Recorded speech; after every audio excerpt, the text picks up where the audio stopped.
Hey everyone, welcome to today's webinar spotlight. Today we're going to be talking about Marianapolis School, and we're going to preparatory school, sorry, and we're going to start just in a few seconds. But I want to remind everyone once again that this will go live, so feel free, and we actually encourage you to ask questions. We can go over these questions at the end. But if you're not able to stick around for the entire time, remember that we'll also upload this this entire video on YouTube, so you'll be able to find it later as well. So without any further ado, I'd like to welcome JD Rogers from Marianapolis. Hey, JD, how you doing? I'm well. Thank you very much, Alex, for having us.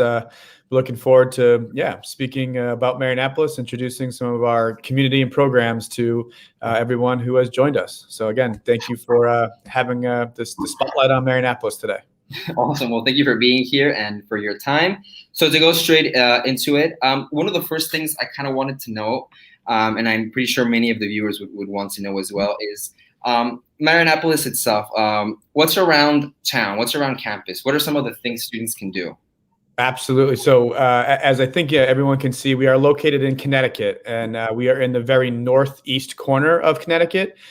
So we're actually only about 1 hour from Boston and about 3 hours north and east of New York City. So it's a great location in the northeast part of the U.S. And we certainly utilize those two great cities, most weekends for our students. But in the immediate area of campus, we're located just about 5 minutes from, a few different towns that have everything that students can want.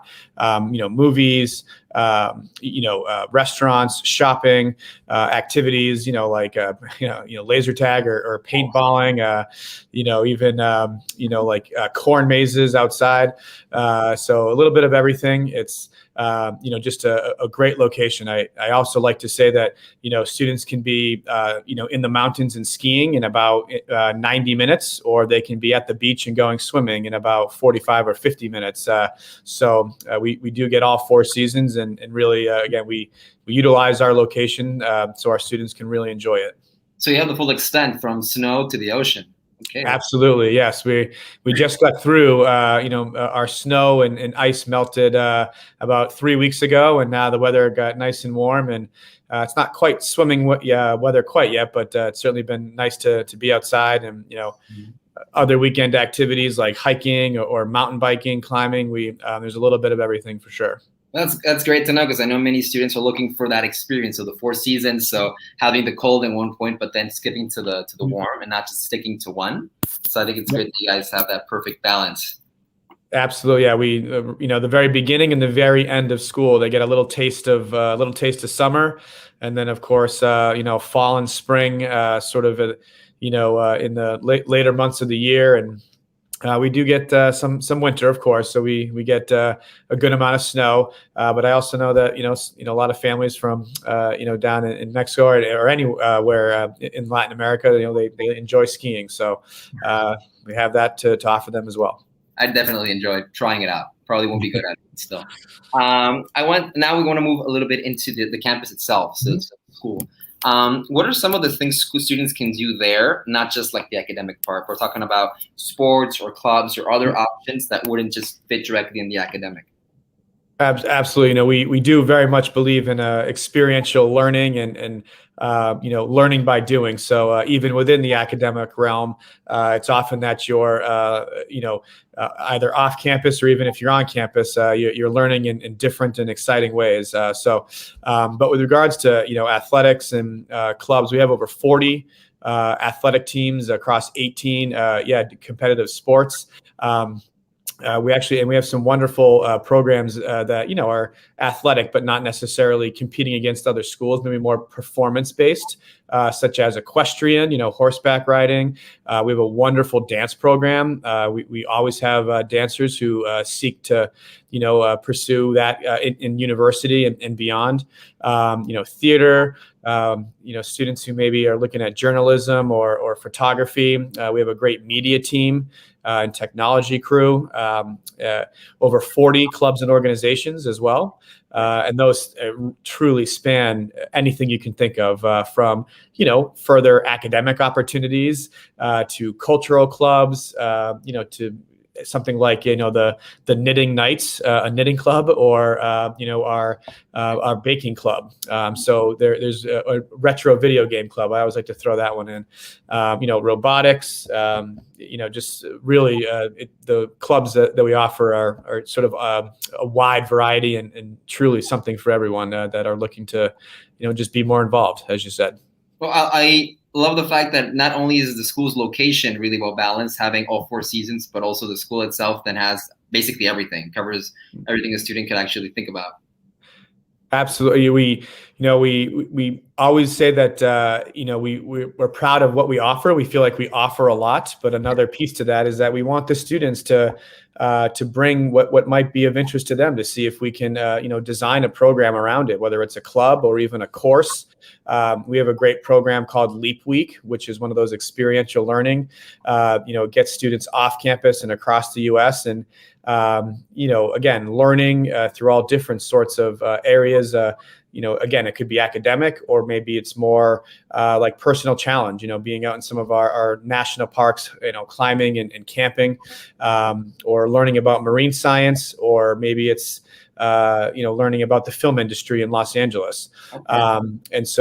But I had started to say that even for those types of programs, students are encouraged to bring ideas to us, and we will, show the institutional support as much as we can to see if we can develop and sustain. True for Leap Week, it really does span across the entire United States.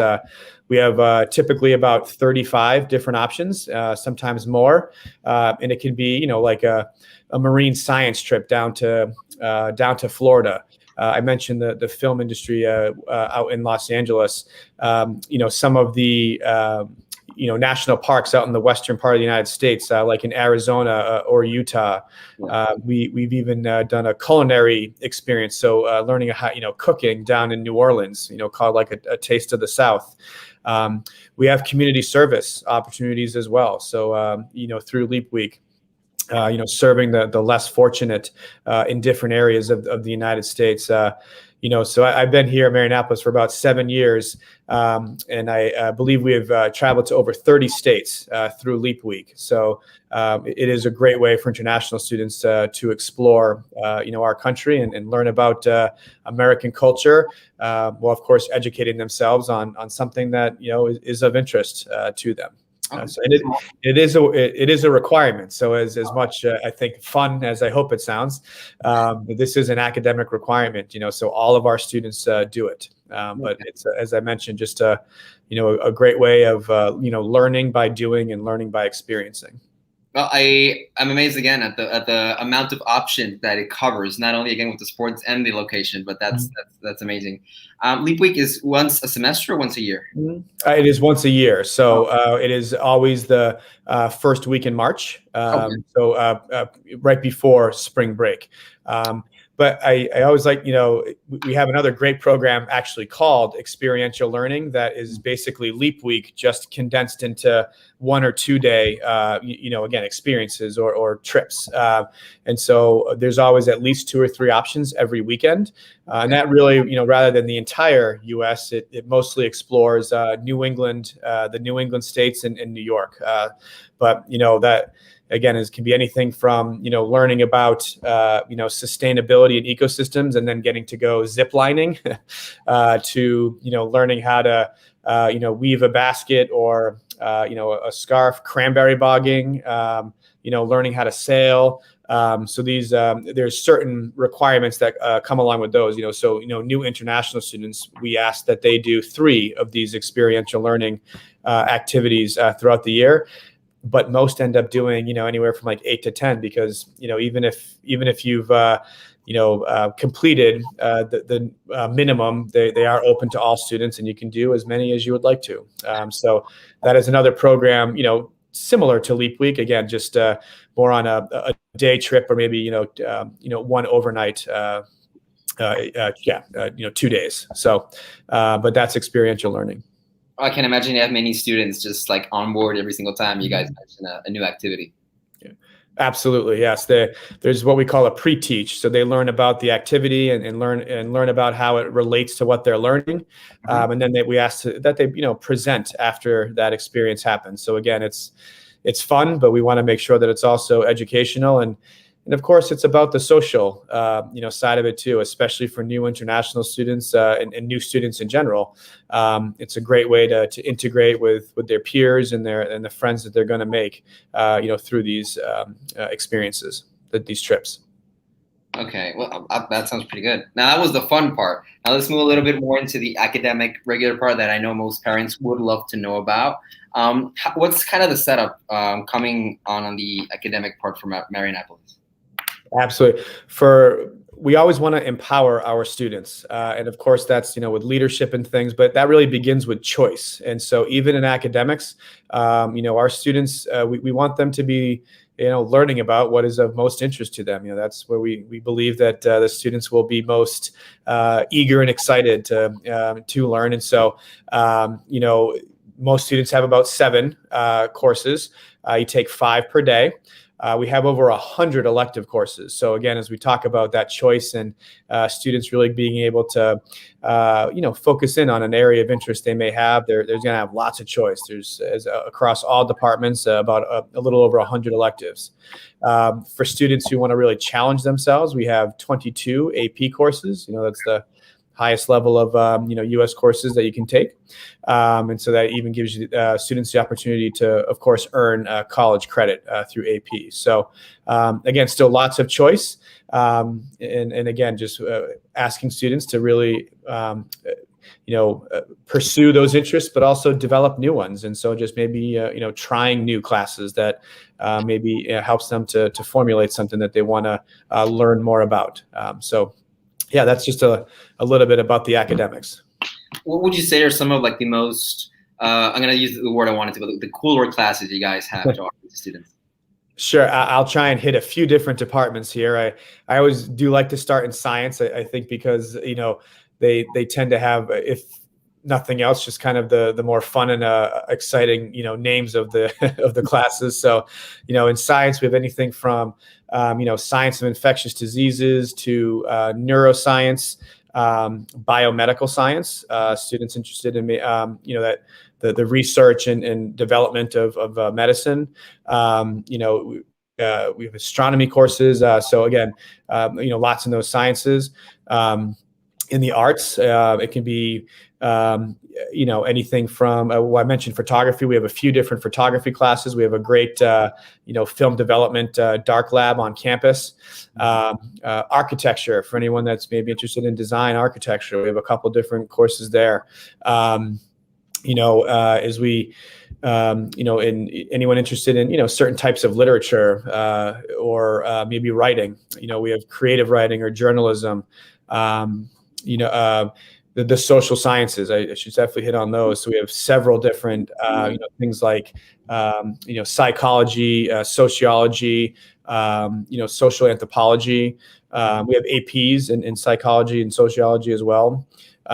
Maybe like political science or, global money markets and trade. So anyone interested in the sort of business side of the international finance. And as I sort of get back to the arts, I had started with photography. We have all sorts of different painting and drawing classes. We have multimedia design, website design, coding and programming, even bookmaking. And so again, for students, whether you're already interested in the arts or you're looking to maybe just try something new, there's lots of options. So I hope I hit on enough there and what you were looking for. Oh yeah, no, actually quite a bit. So you basically have something for everyone. Absolutely, that's what we strive for, and again, just both if they already come with that a little bit of experience in what they're studying and they want to continue to pursue it, or as I said, we really encourage students to try new things, and that's again both academically or maybe that's with clubs and certainly sports. But giving something a shot and really getting out of comfort zones to try new things is really helps to grow and strengthen a student's independence.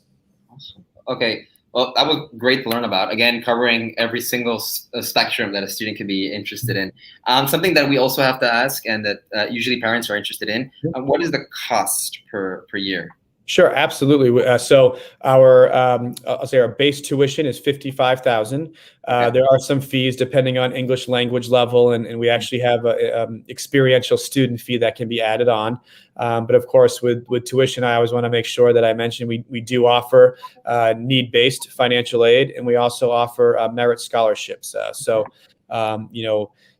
can be, often our average tuition can be anywhere from 20,000 up to maybe 40,000. Again, just depending on the student and the family's need, and of course the performance of the student, leading up to applying to Marianapolis. So, we certainly work with families and students to make Marianapolis as affordable as possible.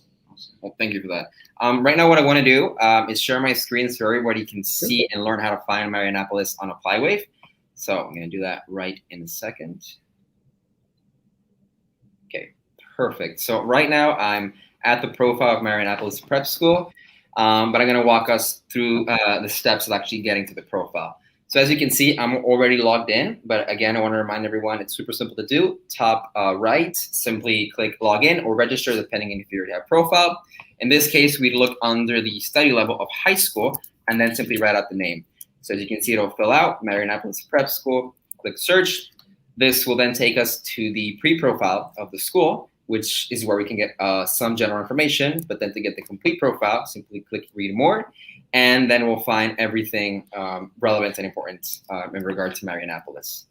Again, geographic location, a bit about the school, of course, the cost and scholarship possibilities, as well as a gallery showing a bit of the view and some of the things that students can do while on campus, as well as a few videos. So now back to you, JD. So before we wrap up, I wanted to ask if you have any final thoughts or recommendations or something you'd like students watching to know. Absolutely. I think, for this process, it's really just enjoy it. I know sometimes maybe it can be a little overwhelming and I guess maybe stressful, but it is exciting. You get to meet and speak with a lot of great people, I guess like myself. But just, it's just, it is an exciting time. And so, don't be, don't let it, weigh you down. It's just that is, something that you can look forward to. And, certainly that, school like Marianapolis or any others, you're going to have the opportunity to really have a global experience and learn from students. If you're looking at a school in America, students from all over the United States and certainly from students all over the world. Marianapolis has students from 22 different countries. So again, your sort of worldview and your global perspective grows, and of course you meet and make lifelong friends from all over the globe. So I guess that would really be it. Just to enjoy the process. Well, thank you once again for your time, for being here, for all the really valuable information from Marianapolis. And well, I think that would be done for today. Thank you everyone for watching.